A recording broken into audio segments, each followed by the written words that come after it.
숨소리. I 내 love you, 옆에 my 누운 남자의 darling. 숨소리는 I love 더 you 없이 too, my dear. 고르고 안정적이었다. 방금 전 내 안에서 격렬하게 움직이던 사람이라고는 믿을 수 없을 만큼 그는 의무를 다한 기계처럼 전원이 꺼지자마자 깊은 잠에 빠져든 것 같았다. 나는 천장을 보고 똑바로 누운 채 눈을 감지 못했다. 방 안의 공기는 최고급 디퓨저의 값비싼 향기와 방금 끝난 정사의 미묘한 냄새 그리고 텅 빈 공허함으로 가득 차 있었다. 그의 이름은 강태하, 나의 법적인 남편, 그리고 내 인생을 돈으로 산 남자. 나는 천천히 고개를 돌려 잠든 그의 얼굴을 훔쳐보았다. 어둠 속에서도 그의 윤곽은 날카롭고 선명했다. 예술가가 빚어낸 조각상처럼 완벽한 얼굴. 하지만 그 얼굴에는 어떤 온기도 느껴지지 않았다. 그는 아름다웠지만 차가웠다. 마치 이 거대하고 화려하지만 사람 사는 온기라고는 조금도 없는 대저택처럼 그의 몸은 아직 내 몸에 닿아 있었다. 그의 팔이 내 허리를 감싸고 있었고 그의 다리가 내 다리와 얽혀 있었다. 낯선 남자의 천. 나는 이 온기가 역겨우면서도 동시에 비참할 정도로 그리웠다는 사실을 인정해야만 했다. 7년을 사랑했던 남자 최민준이 나를 버리던 날 그는 이렇게 말했다. 내까짓게 뭘 할 수 있는데 가진 거라곤 자존심밖에 없는 가난뱅이 주제에 넌 결국 돈 많은 남자한테 몸이나 팔면서 살게 될 거야. 그의 저주가 현실이 되었다. 나는 이 결혼이 철저한 계약이라는 것을 알고 있다. 그는 그의 할아버지가 남긴 유산을 상속받기 위해 결혼이라는 조건과 후계자라는 결과물이 필요했다. 나는 나를 떠난 민준에게 보란 듯이 그리고 우리 집의 끔찍한 빚을 해결하기 위해 그의 제안을 받아들였다. 우리는 서로에게 필요한 것을 제공했다. 그는 내게 돈을 주었고 나는 그에게 나의 자궁과 아내라는 타이틀을 주었다. 그리고 오늘 밤 나는 계약의 일부를 이행했다. 훌륭하게 그의 손이 잠결에 내 배 위로 올라왔다. 아이, 나의 임무, 그의 후계자, 그의 손길에 나는 나도 모르게 온몸이 굳어졌다. 역겨움 때문이 아니었다. 두려움 때문이었다. 언젠가 이 뱃속에 아이가 생기고 그 아이를 낳는 순간 이 계약은 성공적으로 끝날 것이다. 그러면 나는 어떻게 되는 걸까? 아이를 빼앗기고 위자료와 함께 쫓겨나게 될까? 나는 그의 손을 조심스럽게 치워냈다. 그리고 침대 가장자리로 몸을 움직여 그에게서 최대한 멀어졌다. 그와 나 사이의 차가운 공간. 이것이 우리 관계의 본질이었다. 나는 지난 몇 달간의 삶을 떠올렸다. 화려한 드레스값 비싼 보석 사람들의 부러움 섞인 시선. 나는 모든 것을 가졌지만 아무것도 가지지 못했다. 나는 이 집의 안주인이었지만 동시에 가장 비싼 값을 치른 하녀이기도 했다. 나는 웃는 법을 잊었고 우는 법도 잊었다.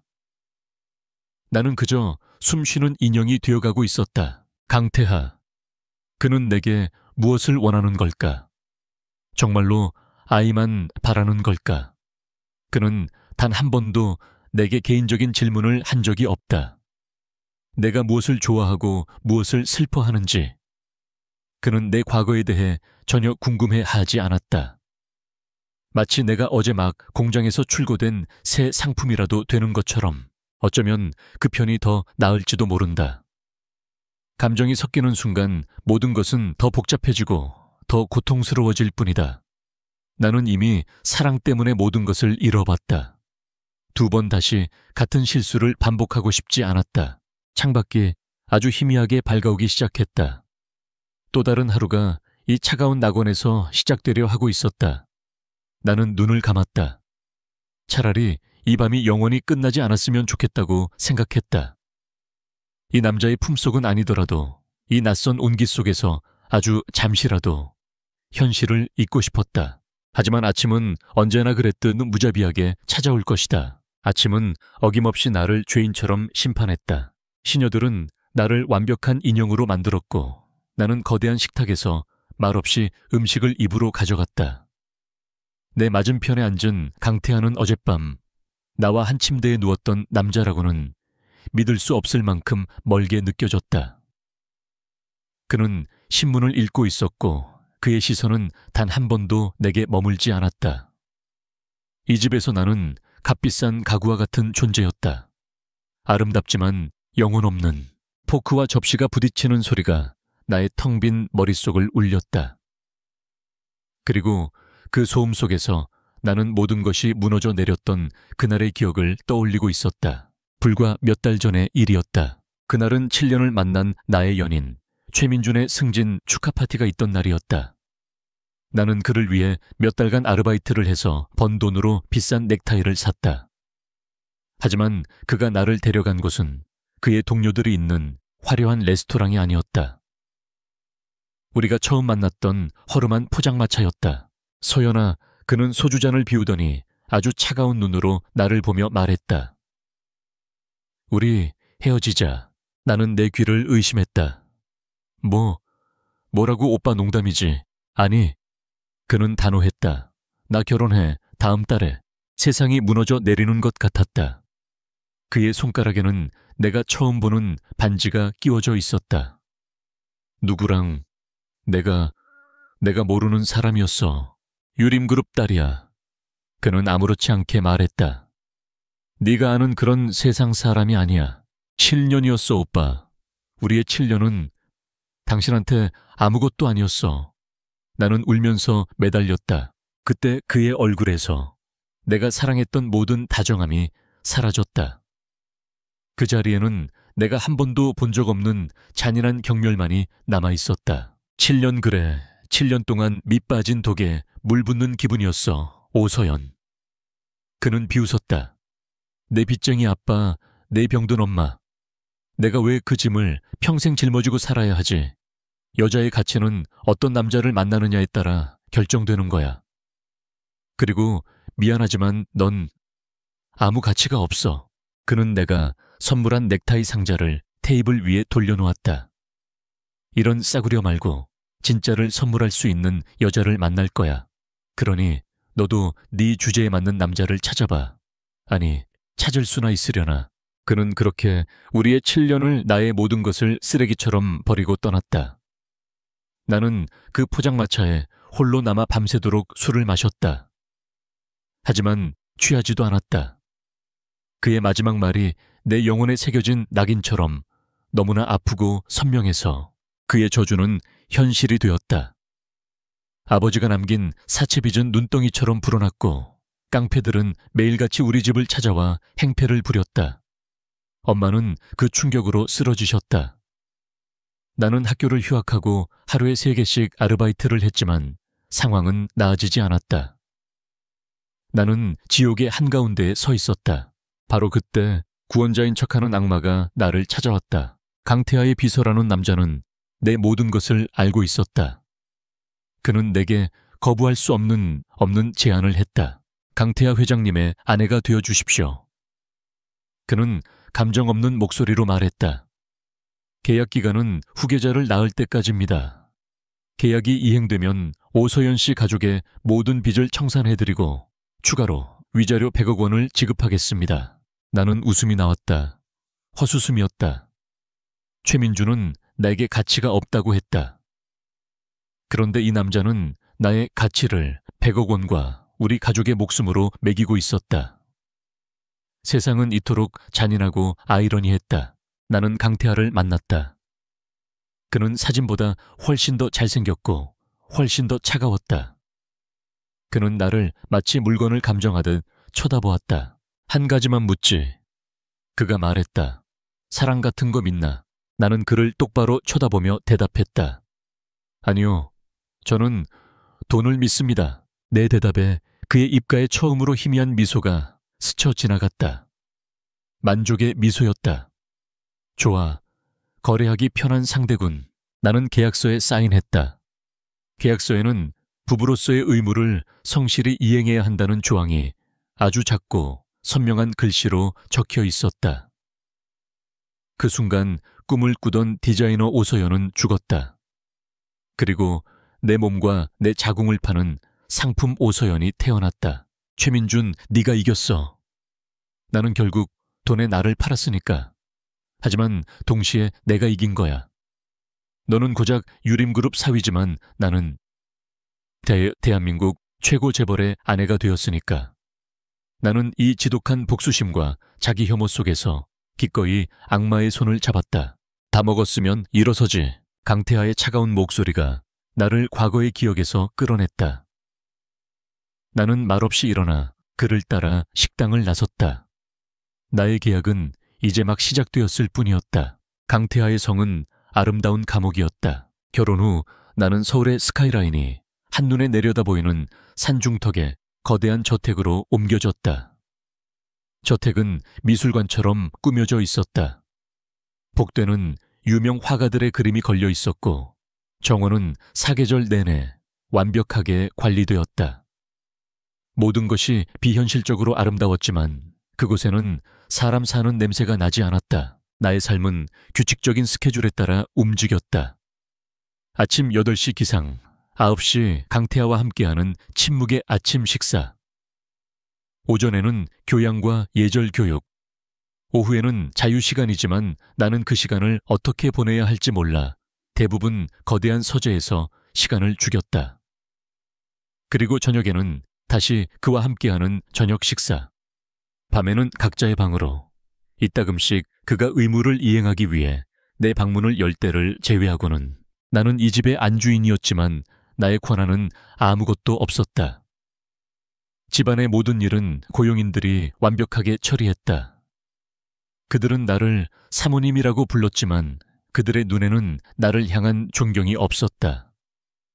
그저 주인이 들여놓은 값비싼 장식품을 대하는 듯한 사무적인 친절함만이 있을 뿐이었다. 나는 그들의 눈에 비친 내 모습을 알고 있었다. 돈에 팔려온 근본 없는 여자, 강태하는 여전히 나에게 타인이었다. 그는 남편이라기보다는 동거인에 가까웠다. 그는 아침 식사 때면 늘 경제신문을 읽었고 저녁에는 나와 단 한마디의 대화도 없이 식사가 끝나면 자신의 서재로 사라졌다. 결혼한 지 한 달이 되던 날 그는 내게 검은색 신용카드 한 장을 내밀었다. 필요한 게 있으면 이걸로 사. 그가 무심하게 말했다. 내 아내의 품위를 유지하는데 부족함이 없도록 해. 그의 말은 친절한 배려가 아니었다. 그것은 내가 그의 소유물이며 나의 모든 것은 그의 명예를 위해 존재해야 한다는 차가운 통보였다. 나는 그 카드를 받아들었지만 단 한 번도 사용하지 않았다. 내가 이 집에서 유일하게 가질 수 있는 것은 최민준이 비웃었던 바로 그 자존심 뿐이었으니까. 나는 종종 내가 사랑했던 디자인을 떠올렸다. 대학 시절 밤을 새워가며 옷을 만들던 때가 있었다. 나만의 브랜드를 만드는 것이 꿈이었다. 하지만 지금의 내게 꿈은 사치였다. 나는 이 집에서 강태하가 디자인한 완벽한 아내라는 옷을 입고 그의 무대 위를 걷는 마네킹일 뿐이었다. 가장 힘든 것은 그의 가족들과 함께하는 식사 자리였다. 그의 할아버지 강 회장은 나를 처음 본 날부터 탐탁지 않아 했다. 그는 식사 내내 나의 집안과 학벌에 대해 묻고는 혀를 차며 노골적으로 나를 무시했다. 근본도 없는 애를 들여서 집안 꼴이 어떻게 되려고. 그의 모욕적인 말에 나는 얼굴이 화끈거렸지만 아무 대꾸도 할 수 없었다. 그때 강태하가 처음으로 나를 위해 입을 열었다. 제 아내입니다, 할아버님. 제 선택을 존중해 주시죠. 그의 목소리는 차가웠지만 그 안에는 나를 보호하려는 의지가 담겨 있었다. 나는 놀라 그를 쳐다보았다. 그는 나와 눈을 마주치지 않았지만 나는 그 순간 아주 잠시 내 심장이 흔들리는 것을 느꼈다. 어쩌면 이 남자가 그렇게까지 나쁜 사람은 아닐지도 모른다고. 하지만 그날 밤 나의 어리석은 기대는 산산조각 났다. 오늘 일은 오해하지 마. 그가 내 방으로 찾아와 말했다. 네가 모욕당하는 건 곧 나의 체면이 깎이는 일이니까. 내 소유물에 누가 흠집내는 걸 난 용납 못해. 소유물. 그래, 나는 그의 소유물이었다. 그 이상도 그 이하도 아니었다. 그의 행동은 나를 위한 것이 아니라 그 자신을 위한 것이었다. 나는 차갑게 식어가는 가슴을 느끼며 고개를 끄덕였다. 알고 있어요. 그는 내 대답에 만족한 듯 더 이상 아무 말 없이 자신의 의무를 이행했다. 나는 그의 몸 아래에서 눈을 감고 다른 생각을 하려 애썼다. 빚에 시달리는 우리 가족을 나를 비웃던 최민준의 얼굴을. 그리고 내가 잃어버린 나의 꿈을. 나는 이 황금빛 감옥 안에서 모든 감각을 닫고 살아있는 시체처럼 살아가고 있었다. 언제 끝날지 모르는 이 길고 긴 형벌을 견뎌내기 위해서 내 몸의 변화는 아주 작은 불협 화음처럼 시작되었다. 처음에는 그저 피곤함이라고 생각했다. 이 거대하고 텅 빈 집에서 영혼 없이 살아가는 것에 대한 당연한 반응이라고. 하지만 아침마다 찾아오는 메스꺼움과 특정 냄새에 대한 역한 거부감은 나에게 다른 가능성을 속삭이고 있었다. 설마 나는 애써 그 가능성을 외면했다. 아직은 아니기를 바랐다. 나는 아직 이 남자의 아이를 가질 준비가 아니 이 남자의 후계자를 생산할 도구가 될 준비가 되어 있지 않았다. 하지만 내 바람과는 달리 가정의가 정기검진을 왔을 때 나의 희망은 산산조각 났다. 의사는 내 혈액검사 결과를 보더니 아주 사무적인 미소로 내게 말했다. 축하드립니다, 사모님. 임신 8주차입니다. 축하. 그 단어가 나에게는 사형 선고처럼 들렸다. 심장이 바닥으로 곤두박질 쳤다. 의사는 내 창백한 얼굴은 아랑곳하지 않고 말을 이었다. 초음파 검사를 해보겠습니다. 차가운 젤이 배 위에 발라지고 의사가 탐촉자를 움직였다. 화면에 자꾸 검은 점 2개가 나타났다. 이건 의사의 목소리에 처음으로 놀라움이 깃들었다. 쌍둥이입니다. 아주 건강하네요. 쌍둥이, 나의 아이들, 나의 족쇄. 나는 화면 속에서 깜빡이는 2개의 작은 심장 신호를 멍하니 바라보았다. 내 의지와는 상관없이 눈물이 뺨을 타고 흘러내렸다. 기쁨의 눈물이 아니었다. 공포와 이제는 돌이킬 수 없다는 절망의 눈물이었다. 동시에 내 안에서 아주 작고 연약하지만 맹렬한 무언가가 싹트고 있음을 느꼈다. 내 아이들을 지켜야 한다는 원초적인 모성애였다. 그날 밤 나는 강태하의 서재로 찾아갔다. 그에게 이 사실을 보고해야만 했다. 그것 역시 계약의 일부였으니까. 그는 서류를 보고 있었다. 내가 들어왔는데도 그는 고개조차 들지 않았다. 무세운 이르즈. 나는 떨리는 손으로 초음파 사진 2장을 그의 책상 위에 올려놓았다. 그는 그제야 서류에서 눈을 떼고 사진을 집어들었다. 그의 얼굴에는 어떤 표정 변화도 없었다. 그는 사진을 마치 분기 실적 보고서라도 검토하듯 무감정하게 들여다볼 뿐이었다. 나는 그의 반응을 기다리며 숨을 죽였다. 그가 화를 낼까 아니면 아주 조금이라도 기뻐해 줄까. 그는 사진을 내려놓고 나를 쳐다보았다. 그의 눈은 여전히 텅 비어 있었다. 쌍둥이라 그가 말했다. 예상 밖이군. 하지만 나쁘지 않아. 그것이 그의 첫 반응이었다. 나쁘지 않다고. 마치 주식 투자가 예상보다 높은 수익률을 기록한 것을 평가하는 듯한 말투였다. 그는 내 건강이나 내 감정에 대해서는 단 한마디도 묻지 않았다. 그는 책상 위에 인터폰을 눌러 비서를 연결했다. 나다. 지금 당장 국내 최고의 산부인과 의사 명단을 정리해서 보고해. 그리고 사모님을 위한 영양사와 트레이너도 고용하도록. 지금부터 사모님의 모든 외부 일정은 취소하고 오직 태교에만 집중할 수 있도록 조치해. 한치의 오차도 없이 완벽하게. 그는 나를 앞에 앉혀두고 나에 대한 지시를 마치 내가 그 자리에 없는 사람인 것처럼 내리고 있었다. 나는 투명인간이 된 기분이었다. 아니, 나는 인간이 아니었다. 나는 그의 후계자를 품고 있는 아주 중요하고 값비싼 씨암탈기였다. 통화를 마친 그는 자리에서 일어나 내게 다가왔다. 그리고 처음으로 아주 의식적인 손길로 내 어깨를 감쌌다. 잘했어. 그가 내 귓가에 칭찬인지 모를 말을 속삭였다. 계약의 가장 중요한 의무를 해냈군. 이제부터 내 상속자들을 잘 품도록. 상속자들. 그는 아이들을 단 한 번도 우리 아이라고 부르지 않았다. 나는 그의 손길 아래에서 온몸이 차갑게 식어가는 것을 느꼈다. 나는 이제 더 이상 도망칠 수 없었다. 내 몸은 이제 더 이상 나만의 것이 아니었다. 이 아이들이 태어나는 순간 나는 이 집에서 그리고 그의 인생에서 완전히 쓸모를 다하게 될 것이다. 나는 서재를 나와 내 방으로 돌아왔다. 그리고 침대에 엎드려 소리 없이 울었다. 나는 내 배를 감싸 안았다. 아가야, 나의 아가들아, 엄마가 미안해. 너희를 지켜줄 수 없을지도 몰라. 나의 황금빛 감옥에 이제는 어머니라는 이름에 더 아름답고 더 잔인한 족쇄가 채워지고 있었다. 시간이 흘렀고 나의 배는 나의 절망과 함께 하루가 다르게 불러왔다. 강태하는 약속대로 나에게 최고의 관리를 제공했다. 대한민국 최고의 산부인과 의사가 일주일에 2번씩 이 집을 찾아와 나의 상태를 체크했다. 영양사는 매일같이 나의 식단을 감시했고 내가 먹는 모든 음식은 칼로리와 성분이 정확하게 계산되어 나왔다. 맛은 없었다.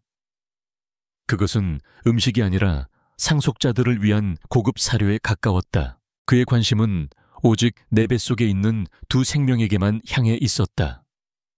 그는 단 한 번도 불러오는 내 배를 만져보거나 나의 안부를 묻지 않았다. 그는 나를 아이들을 품고 있는 값비싼 인큐베이터처럼 대했다. 그의 세상에서 나는 여전히 투명 인간이었다. 나는 점점 더 이 거대한 집에 고립되어 갔다. 입덧이 심하다는 핑계로 나는 바깥 세상과 거의 단절되었다. 나의 유일한 세상은 이 방과 저택의 정원 그리고 내 뱃속의 아이들이었다. 어느 날 밤 나는 잠결의 뱃속에서 느껴지는 미세한 움직임에 눈을 떴다. 톡톡. 마치 작은 물고기가 헤엄치는 듯한 느낌. 아이들의 첫 태동이었다. 나는 나도 모르게 손을 들어 배를 감쌌다. 경이로움과 함께 벅찬 사랑이 밀려왔다. 내 아이들, 살아있구나. 나는 이 기쁨을, 이 감동을 아이들의 아빠와 나누고 싶다는 어리석은 충동에 휩싸였다. 나는 조심스럽게 그의 침실 문을 열었다. 그는 잠들지 않고 창가에 서서 도시의 야경을 내려다보고 있었다.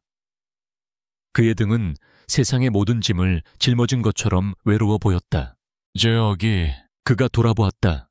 그의 눈에는 의문이 담겨 있었다. 방금 아기들이 움직였어요. 나는 떨리는 목소리로 말했다. 한번 만져보실래요? 나는 지금 무슨 짓을 하고 있는 걸까? 그에게서 아버지로서의 온기를, 남편으로서의 다정함을 기대하고 있는 걸까? 나는 내 어리석음을 자책했지만 이미 뱉은 말을 주워 담을 수는 없었다. 그는 잠시 망설이는 듯했다. 그리고는 천천히 내게 다가왔다. 그는 내 앞에 서서 잠시 내 배를 내려다보았다. 나는 숨을 죽였다. 그의 손이 아주 천천히 내 배를 향해 뻗어왔다. 하지만 그의 손은 내 배에 닿기 직전에 멈췄다. 그는 마치 불에 댄 것처럼 손을 거둬들였다.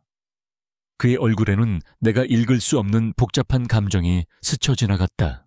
피곤하군. 먼저 자겠다. 그는 그 말만 남기고 나를 스쳐 지나가 침대에 누워버렸다. 그는 등을 돌렸다.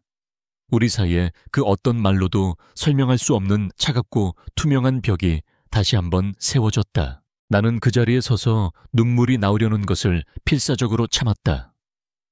그래, 내가 무슨 기대를 한 거지.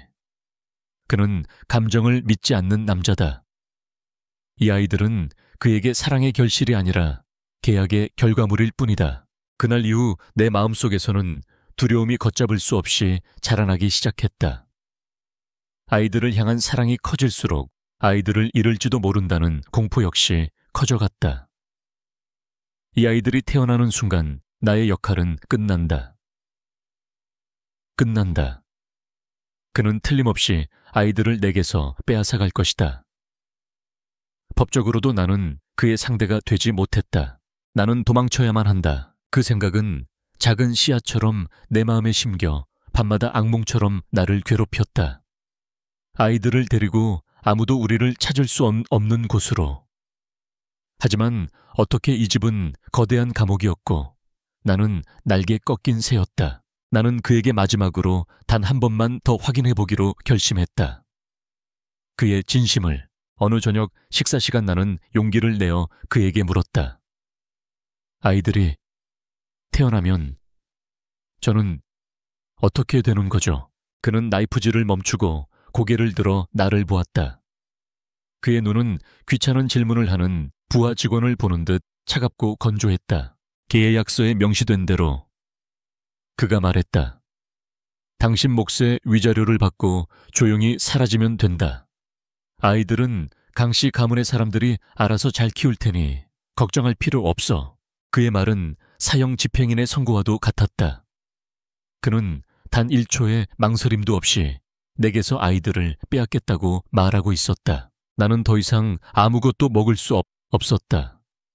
나는 조용히 자리에서 일어나 내 방으로 돌아왔다.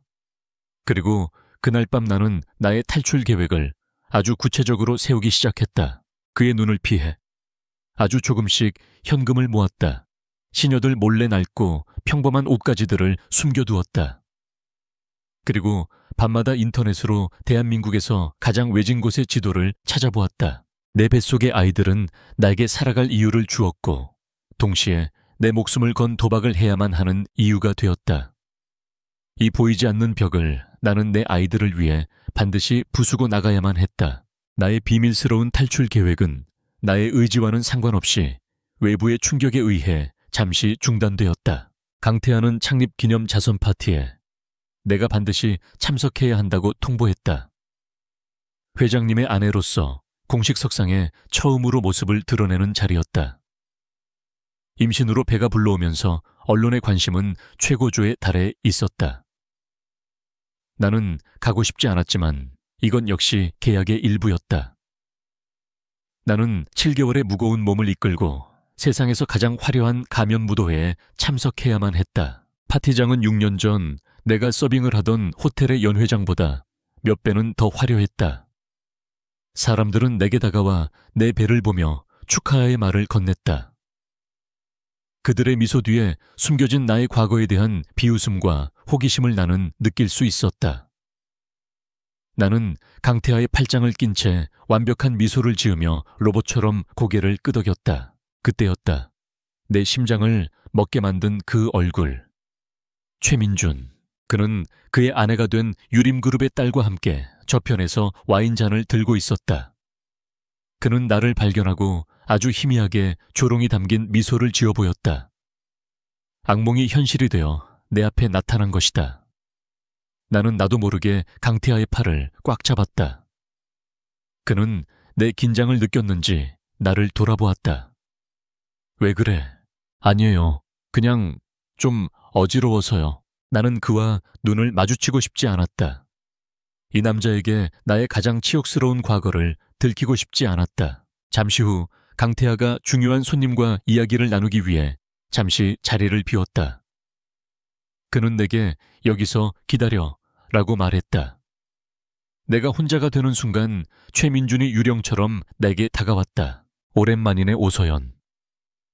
그의 목소리는 뱀처럼 능글거렸다. 몰라보게 예뻐졌는데 역시 여자는 돈 많은 남자를 만나야 돼.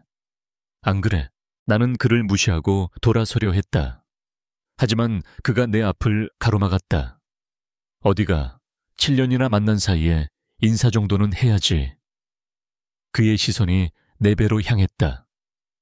그의 눈에 탐욕스러운 빛이 번뜩였다. 야, 배가 많이 불렀네. 쌍둥이라며 대단한데 강태하 회장의 애가 확실한가?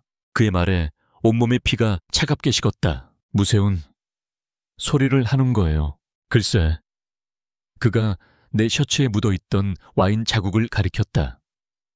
네가 7년 전 처음 강 회장을 만났던 날, 그날 그가 내게 호의를 베풀었지만 너와 그 사이에 어떤 감정적인 연결도 없었어. 하지만 지금 강 회장은 너를 위해 움직이고 있어. 너를 보호하기 위해 나를 감시하고 내게 경고를 보내고 있지. 강 회장의 성격상 이건 단순한 계약 관계가 아니야. 그는 너에게 마음이 있어. 나는 그의 말에 심장이 쿵 하고 내려앉는 것 같았다. 하지만 그는 내 마음을 비웃기라도 하듯 잔인한 말을 덧붙였다. 그가 너를 정말로 아끼기 시작했다면 이건 나에게 아주 좋은 기회야. 그가 내 귓가에 속삭였다. 내 과거, 너희 집안의 빚, 그리고 네가 얼마나 절박했는지 내가 세상에 알리면 어떻게 될까? 강태야, 회장님이 불쌍한 여자를 돈으로 사서 씨바디로 썼다는 소문이 돌면 그의 명예에 큰 흠집이 나겠지. 당신, 조용히 해. 그가 내 팔을 붙잡았다. 입막음 값으로 10억 정도면 적당하려나. 아니, 네 뱃속의 아이들, 몸값까지 치면. 그가 더러운 손으로 내 배를 만지려던 순간이었다. 그의 손목이 다른 손에 의해 거칠게 낚아채였다. 강태하였다. 그는 어느새 우리 뒤에 와 서 있었다. 그의 얼굴은 내가 한 번도 본 적 없는 사리로 가득 차 있었다. 내 아내 몸에서 그 손 당장 치우지. 그의 목소리는 지옥에서 올라온 것처럼 차가웠다. 그의 소나기 힘에 최민준의 얼굴이 고통으로 일그러졌다. 강 회장님, 이건 오해입니다. 저희는 그냥 오랜만에 만나서 강태하는 아무 말 없이 최민준의 손목을 부러뜨릴 것처럼 비틀었다. 그리고 그의 귀에 내게는 들리지 않을 만큼 작은 목소리로 무언가를 속삭였다. 그 말을 들은 최민준의 얼굴은 공포로 새하얗게 질렸다. 그는 덜덜 떨며 뒷걸음질쳐 도망쳤다. 강태하는 아무 일도 없었다는 듯 흐트러진 내 옷을 정리해 주었다. 그리고 내 손을 잡고 파티장을 빠져나왔다. 차 안에서 우리는 아무 말도 하지 않았다. 나는 과거의 악몽이 돌아왔다는 공포와 그 악몽으로부터 나를 구해준 남자에 대한 혼란스러운 감정으로 온몸을 떨고 있었다. 저택에 도착하자마자 그는 내게 단 한마디만 남기고 자신의 서재로 들어가 버렸다. 방개가 있어. 내가 처리한다. 나는 그의 뒷모습을 멍하니 바라보았다. 그의 차가운 분노가 처음으로 나를 향한 것이 아니었다. 그것은 나를 지키기 위한 분노였다. 나는 그날 밤 처음으로 탈출 계획을 떠올리지 않았다. 대신 내가 정말로 도망쳐야 하는 것이 무엇인지 처음으로 혼란스러워지기 시작했다. 그가 서재로 들어간 후 나는 내 방으로 돌아와 문을 잠갔다. 그리고 그 자리에 주저앉았다. 온몸이 통제할 수 없을 정도로 떨려왔다. 최민준, 나의 과거, 나의 악몽. 그가 다시 나타났다. 그의 더러운 손길이 내 팔을 잡았던 감촉, 내 배를 향하던 그 탐욕스러운 눈빛, 그리고 내 과거를 무기 삼아 나를 협박하던 그 비열한 목소리. 모든 것이 끔찍한 악몽처럼 되살아나 나를 질식시켰다. 나는 결국 아무것도 벗어나지 못했다. 비싼 옷을 입고 화려한 집에 살아도 나는 여전히 최민준이 버렸던 가치 없는 오서연일 뿐이었다. 나는 더러웠다. 나의 과거는 강태하와 내 아이들의 인생에 영원히 지워지지 않을 얼룩이 될 것이다. 그 생각이 들자 숨이 막혔다. 나는 가슴을 움켜쥐고 바닥에 엎드려 거친 숨을 몰아쉬었다. 안 돼. 이렇게 있을 수 없어. 내가 사라져야 해. 내가 없어져야 모든 것이 제자리로 돌아가. 아이들은 나 같은 엄마가 없어도 강태하의 아들딸로서 훌륭하게 자랄 수 있을 거야. 나는 미친 사람처럼 옷장으로 달려가 가방을 꺼냈다. 무엇을 챙겨야 할지도 모른 채 손에 잡히는 대로 옷가지들을 쑤셔 넣기 시작했다. 눈물이 비오듯 쏟아져 시야를 가렸다. 나는 울면서 중얼거렸다. 미안해. 아가들아. 엄마가 미안해. 그때였다. 쿵 하는 소리와 함께 잠겨있던 내 방문이 열렸다. 강태하였다. 그는 내 모습을 엉망으로 흩어진 옷가지들과 짐을 싸고 있는 내 모습을 차갑게 내려다보고 있었다. 지금 뭐 하는 짓이지? 보시다시피요. 나는 눈물을 닦으며 그를 노려보았다. 떠나려는 거예요. 당신과 당신 아이들 인생에서 사라져 주려는 거라고요. 도망, 그가 헛웃음을 쳤다. 또 넌 문제가 생기면 도망치는 게 버릇인가? 그럼 어떻게 해야 하는데요? 나는 소리쳤다. 내 과거가, 내 더러운 과거가 당신과 아이들 발목을 잡게 내버려둬요. 최민준 같은 쓰레기가 우리 아이들을 빌미로 당신을 평생 협박하게 두냐고요. 그는 아무 말 없이 성큼성큼 내게 다가왔다. 그리고 내 손에 들린 옷가지를 빼앗아 바닥에 내던졌다. 그리고는 내 양어깨를 붙잡았다. 그 쓰레기는, 그의 목소리는 얼음처럼 차가웠지만 이상하게도 나를 향한 분노는 담겨있지 않았다. 다시는 내 눈앞에 나타나지 않아. 내가 그렇게 만들었으니까. 그러니 너는 아무 데도 못 가. 내 허락 없이는 이 집에서 한 발짝도 나갈 수 없어. 알겠어. 그의 말은 여전히 명령이었지만 그 안에는 나를 붙잡으려는 절박한 무언가가 담겨 있었다. 나는 그의 품에서 아이처럼 울음을 터뜨렸다. 그가 나를 보호해 주었다는 안도감과 그럼에도 불구하고 아무것도 변하지 않은 내 처지에 대한 절망감이 뒤섞여 나를 덮쳤다. 그는 아무 말 없이 내가 울음을 그칠 때까지 기다려 주었다. 그리고는 나를 안아올려 침대로 데려갔다. 그는 나를 침대에 눕히고 내 곁에 앉았다. 미안하다. 그가 말했다. 진작에 처리했어야 했는데 네가 그런 꼴을 당하게 만들어서 미안해. 그의 서툰 사과에 나는 더욱 서럽게 울었다. 그는 손을 뻗어 내 젖은 머리카락을 부드럽게 쓸어 넘겨주었다. 그의 손길에 나는 반사적으로 몸을 움츠렸다. 남자의 손길. 그것은 나에게 언제나 상처와 배신을 의미했다. 내 반응을 느꼈는지 그의 손이 공중에서 멈칫했다. 그는 상처받은 눈으로 나를 보았다. 나는 그의 눈 속에서 나에 대한 동정이 아닌 아주 깊은 고통과 연민을 보았다. 내가 무서운가? 나는 대답 대신 고개를 저었다. 무서운 것은 그가 아니었다. 다시 상처받는 것이 두려운 나 자신이었다. 그는 더 이상 나를 만지지 않았다. 그는 그저 내 옆에 앉아 아주 조용하고 낮은 목소리로 자신의 이야기를 시작했다. 그가 왜 사랑을 믿지 않게 되었는지, 그 역시 가장 사랑했던 여자에게 돈 때문에 배신당했던 과거가 있었다. 우리는 그날 밤 처음으로 서로의 상처를 공유했다. 그는 나의 아픔을, 나는 그의 아픔을. 우리는 서로의 고통을 통해 역설적이게도 서로를 이해하기 시작했다. 그가 다시 손을 뻗었을 때 나는 더 이상 피하지 않았다. 그의 손이 내 뺨을 감쌌다. 그의 손은 따뜻했다. 나는 눈을 감고 그 온기를 받아들였다. 그의 입술이 내 눈물 젖은 눈꺼풀 위로 내려앉았다. 그리고 콧날을 지나 내 입술 위로. 그의 키스는 이전의 그 어떤 키스와도 달랐다. 그것은 의무도 욕망도 아니었다.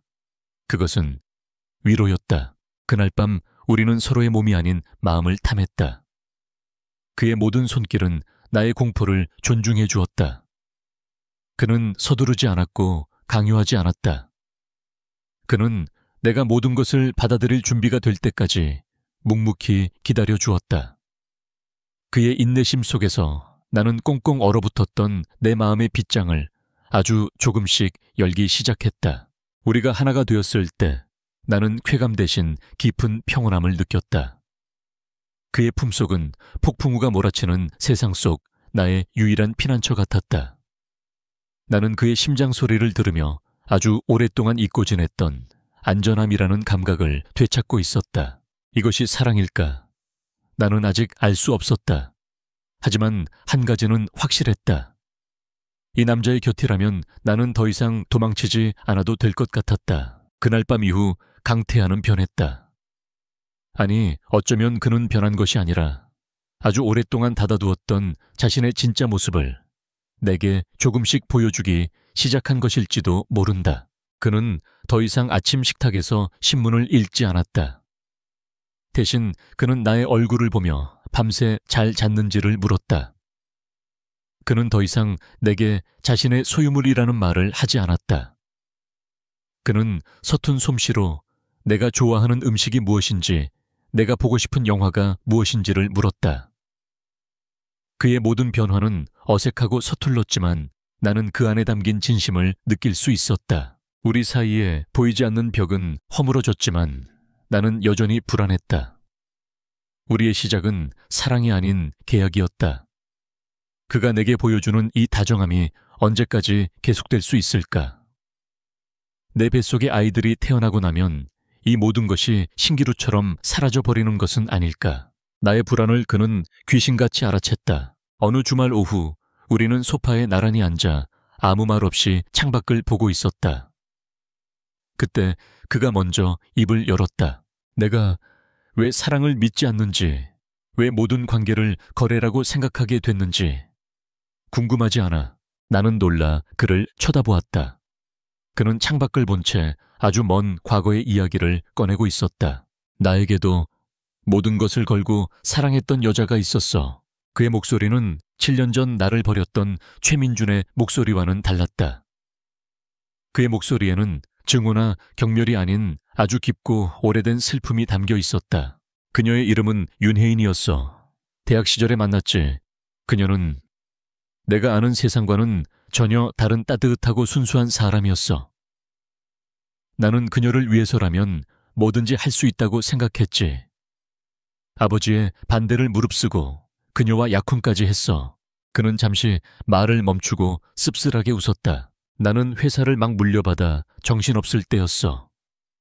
가장 믿었던 임원 중 한 명이 경쟁사에 우리 회사의 기밀을 빼돌리는 사건이 터졌지. 회사는 부도 직전까지 몰렸어. 나는 밤낮 없이 일하며 회사를 살리기 위해 발버둥 쳤지.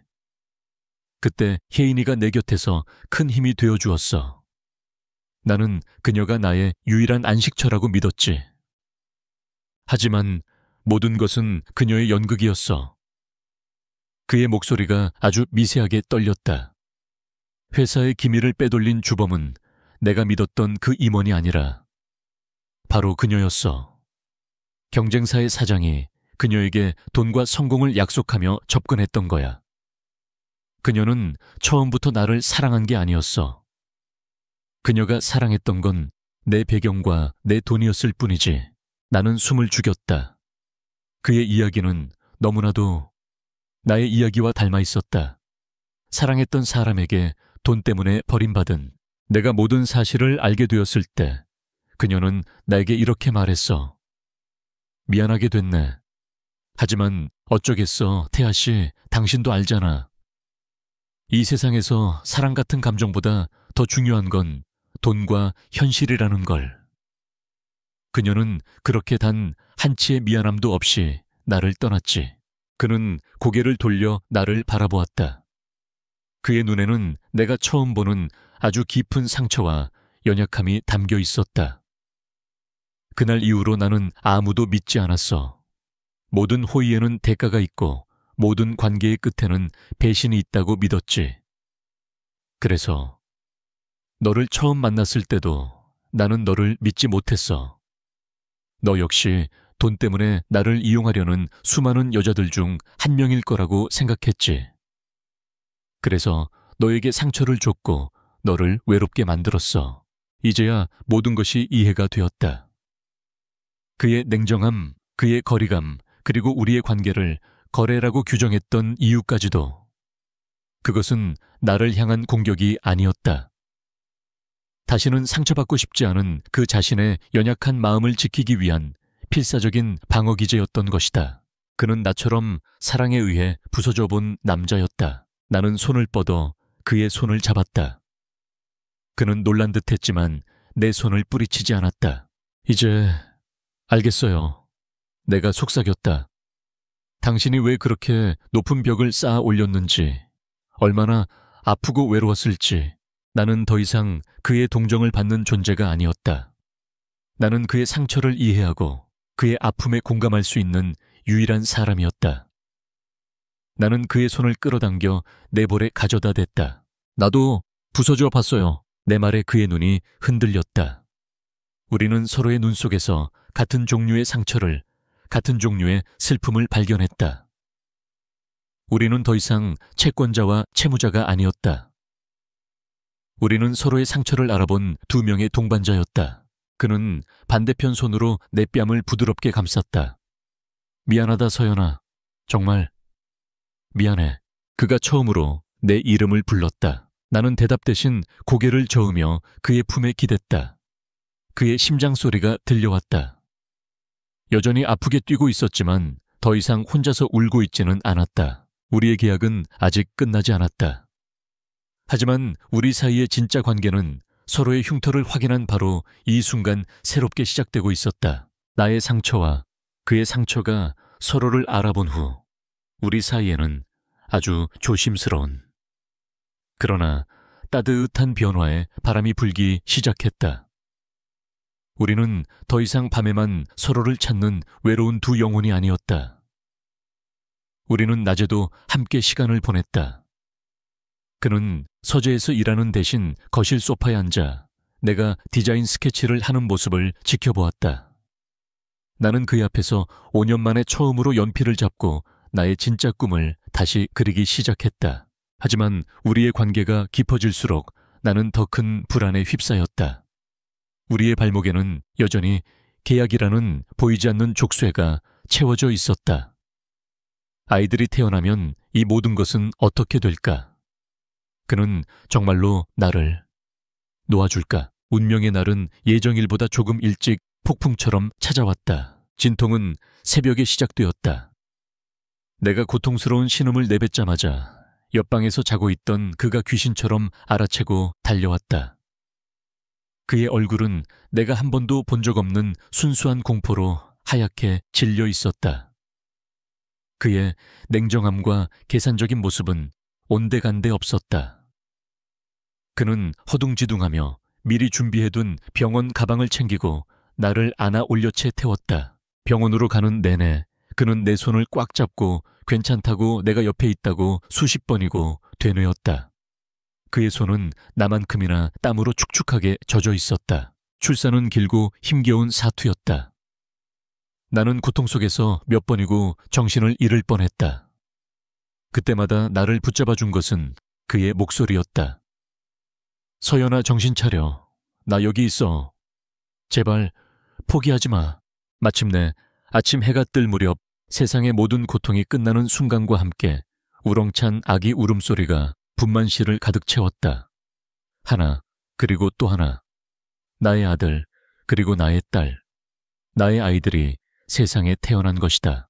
간호사가 아이들을 내 품에 안겨주었을 때 나는 눈물을 흘렸다. 지난 몇 달간 나를 짓눌렀던 모든 공포와 불안이 이 작은 온기 앞에서 눈 녹듯이 사라져 내렸다. 그가 조심스럽게 내게 다가왔다. 그는 아이들을 경이로운 것을 보는 듯한 눈으로 내려다보았다. 그의 뺨 위로 눈물 한 줄기가 흘러내렸다. 차갑고 이성적인 사업가 강태환은 없었다. 그곳에는 자신의 아이들을 처음 마주한 한 명의 서툰 아버지만이 서 있었다. 그는 떨리는 손으로 아들의 작은 손가락을 만져보았다. 아기가 아빠의 손가락을 본능적으로 꽉 쥐었다. 그 순간 그의 단단했던 세상이 완전히 무너져 내리는 것을 나는 보았다. 며칠 후 저택으로 돌아왔다. 아이들이 태어난 후 집안의 공기는 완전히 달라졌다. 이전의 차가운 침묵은 아이들의 울음소리와 서툰 부모의 웃음소리로 채워졌다. 그는 밤새 아이들을 돌보느라 제대로 잠도 자지 못했다. 그의 완벽했던 수트는 구겨지고 토사물 자국이 묻어있기 일쑤였다. 하지만 그는 그 어느 때보다도 행복해 보였다. 아이들이 태어난 지 한 달이 되던 날 밤이었다. 아이들을 재우고 방으로 돌아왔을 때 그가 나를 기다리고 있었다. 그의 앞에는 서류 봉투 2개가 놓여 있었다. 하나는 두꺼웠고 다른 하나는 얇았다. 내 심장이 쿵하고 내려앉았다. 올 것이 왔구나. 그는 얇은 봉투를 먼저 내게 내밀었다. 그것은 우리가 처음 만났던 날 썼던 바로 그 결혼 계약서였다. 이건 그가 말했다. 이제 무효야. 그는 내 눈앞에서 그 계약서를 갈갈이 찢어버렸다. 종이 조각들이 눈처럼 바닥으로 흩날렸다. 그리고 그는 두꺼운 서류 봉투를 내게 건넸다. 열어봐. 나는 떨리는 손으로 봉투를 열었다. 그 안에는 수십 장의 서류들이 들어있었다. 그것은 그의 개인 자산 대부분을 나와 우리 아이들의 이름으로 양도한다는 재산증여 계약서였다. 나는 놀라 그를 쳐다보았다. 이게 뭐예요? 내 자유. 그가 말했다. 넌 이제 내게 빚진 게 없어. 이 돈을 가지고 아이들과 함께 네가 원하는 어디로든 떠나도 좋아.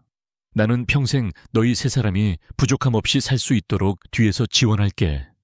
이건 내가 너에게 진 빚에 대한 최소한의 보상이야.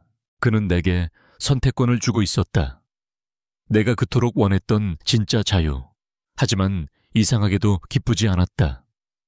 가슴 한구석이 뻥 뚫린 것처럼 시려왔다. 나는 그 서류들을 다시 봉투 안에 넣었다. 그리고 그에게 돌려주었다. 필요 없어요.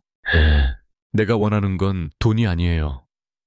나는 자리에서 일어나 그에게 다가갔다. 그리고 그의 뺨을 감쌌다. 내가 원하는 건 당신이에요, 강태하 씨. 아이들의 아빠, 그리고 나의 남편으로서의 당신. 내 고백에 그의 눈이 지진처럼 흔들렸다. 나는 그럴 자격은 내가 정해요. 나는 그의 입술에 나의 입술을 포겠다. 이건 내 마음의 선택이에요. 그는 내 키스를 받아들이며 나를 깊이, 아주 깊이 끌어안았다. 마치 평생 놓치지 않겠다는 듯이 우리의 계약은 그렇게 끝이 났다. 그리고 우리의 진짜 사랑은 이제 막 시작되고 있었다. 아이들이 3살이 되었다. 시간은 강물처럼 흘러 과거의 모든 상처를 씻어내고 우리를 새로운 오늘로 데려다 주었다. 더 이상 우리 사이에 계약서는 없었다. 오직 서로의 눈을 보며 매일같이 갱신하는 사랑의 약속만이 존재할 뿐이었다. 최민준에 대한 소식은 아주 우연히 잡지의 가심란을 통해 들었다. 그가 결혼했던 유림그룹이 무리한 사업 확장으로 부도가 났고 그는 그의 아내에게 이혼당했다는 이야기였다. 나는 그 기사를 아무런 감정 없이 읽어내렸다. 더 이상 그는 나의 악몽이 아니었다. 그저 내 인생의 궤도를 바꿔놓았던 스쳐 지나간 돌멩이 같은 존재일 뿐이었다. 나의 진짜 세상은 바로 이곳에 있었으니까. 화창한 일요일 아침. 나는 거실 통창 앞에 놓인 작업대에서 다시 디자인 스케치를 하고 있었다. 결혼 후 처음으로 다시 연필을 잡은 것이다. 더 이상 돈을 벌기 위해서가 아니었다. 내가 정말로 하고 싶었던 나의 진짜 꿈을 나는 다시 시작하고 있었다. 강태하는 나의 가장 훌륭한 후원자이자 가장 열렬한 팬이었다. 엄마 아빠가 괴물이야. 거실 바닥에서 아들 준서가 까르르 웃으며 소리쳤다. 나는 고개를 들어 내 행복의 풍경을 바라보았다. 강태하는 대한민국을 움직이는 냉철한 사업가가 아니라 네 발로 기어다니며 아이들과 놀아주는 평범한 아빠가 되어 있었다. 그는 으르렁거리는 소리를 내며 딸 서아를 간지럽혔고 아이들의 웃음소리가 햇살처럼 집안 가득 퍼져나갔다. 나는 펜을 내려놓고 그 모습을 내 마음속에 그리고 내 스케치북에 담았다. 7년 전 최민주는 내게 가치가 없다고 말했다. 그의 말에 나의 세상은 무너져 내렸다. 나는 그를 증오했고 나 자신을 혐오했다. 나는 복수심과 절망 속에서 강태하의 손을 잡았다. 그것이 내 인생 최악의 선택이라고 생각했다. 하지만 지금 나는 안다. 그것은 최악이 아니라 최고의 선택이었다는 것을. 최민준의 배신이 없었다면 나는 강태하를 만나지 못했을 것이다. 그의 상처를 보지 못했을 것이고 그의 진심을 얻지 못했을 것이다. 그리고 지금 내 눈앞에 있는 이 눈부신 행복을 나는 결코 알지 못했을 것이다. 행복은 상처 없는 삶이 아니었다. 행복은 완벽한 사람을 만나는 것은 더더욱 아니었다. 행복은 나의 부서진 조각들을 기꺼이 자신의 상처로 끌어안아주는 사람을 만나는 것이었다. 서로의 흉터를 보듬고 함께 그 위를 걸어가며 우리만의 새로운 지도를 그려나가는 것. 그것이 내가 찾은 행복이었다. 강퇴하는 아이들과 놀아주다 말고 나를 돌아보았다. 우리의 눈이 마주쳤다. 그의 눈에는 내가 처음 만났던 날의 그 차가운 모습은 온데간데 없었다. 그 자리에는 오직 나를 향한 따뜻하고 깊은 사랑만이 가득 담겨 있었다. 그는 나를 향해 세상에서 가장 아름다운 미소를 지어 보였다. 나도 그를 향해 웃어주었다. 더 이상 어떤 말도 필요 없었다. 우리는 서로의 눈빛 속에서 같은 평화를, 같은 사랑을 그리고 함께 만들어갈 영혼을 보고 있었다. 나의 길고 길었던 차가운 밤은 끝이 났다. 나의 진짜 아침은 바로 지금 이곳에서 나의 가족과 함께 시작되고 있었다.